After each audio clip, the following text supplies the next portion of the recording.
Dans la vie, il y a les couples qui s'engueulent parce que c'est un art de vivre. Il y a les couples qui s'engueulent parce qu'ils sont en phase terminale. Et puis il y a nous, le commun des mortels, qui nous engueulons souvent sans trop savoir pourquoi. Il semble que les engueulades soient consubstantielles au couple et qu'on ne puisse pas traverser les années, voire les dizaines d'années, sans un minimum de frottement. Mais franchement, qui éprouve de la satisfaction après s'être engueulé? Et surtout, de combien de crédits d'engueulade un couple dispose-t-il vraiment avant d'exploser en vol? En bref, est-ce que ça vaut le coup par rapport à tout le mal que ça fait? Imaginons qu'une personne qui a par ailleurs des tas de qualités soit bordélique au dernier degré et qu'elle vive avec un maniaque totalement psychopathe. Imaginons que la personne bordélique ait besoin d'un truc au fond de son sac à main et considère qu'il est tout à fait normal de vider le contenu du dit sac à main sur le canapé sans le ranger tout de suite après. Imaginons qu'il puisse se passer une longue période, peut-être 5 à 6 000 ans, avant qu'il vienne à la personne bordélique l'idée de remettre le bordel dans le sac. Le premier réflexe du maniaque, qui vit pourtant avec la bordélique depuis des dizaines d'années, c'est pas de ranger, c'est de s'énerver. Une activité chronophage qui défoule parfois, mais qui contribue plus à alimenter ses névroses qu'à faire durer son couple. En fait, le maniaque a 3 possibilités.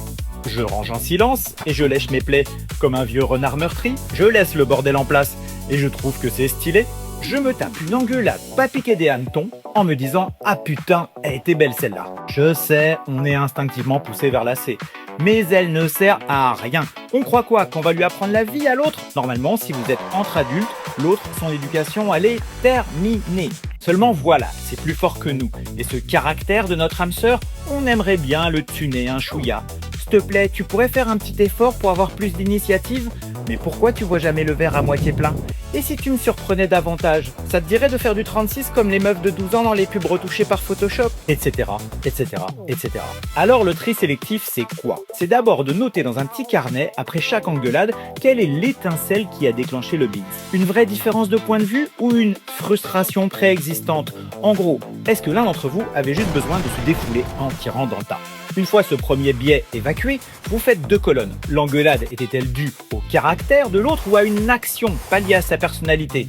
Genre, éviter systématiquement de descendre la poubelle, acheter un aliment mal noté sur Yuka ou t'adresser la parole pendant que t'écris un chef-d'œuvre. Inventorier ces traits de caractère côte à côte, c'est déjà explorer vos différences. Ça vous instruit en profondeur sur votre couple, mais ça vous dit aussi quelles engueulades sont 100% useless, parce que ça revient à reprocher à l'autre non pas ce qu'il fait, mais qui il est. Troisième étape, notez à quoi a servi cette engueulade et même donnez-lui des étoiles. Est-ce qu'elle a fait avancer un sujet, par exemple comme exposer une différence de sensibilité sur un point? Si la réponse est oui, l'engueulade était peut-être un mal nécessaire pour se dire qu'on n'était pas d'accord. Si la réponse est non et que rien n'a avancé, on aurait pu s'en passer.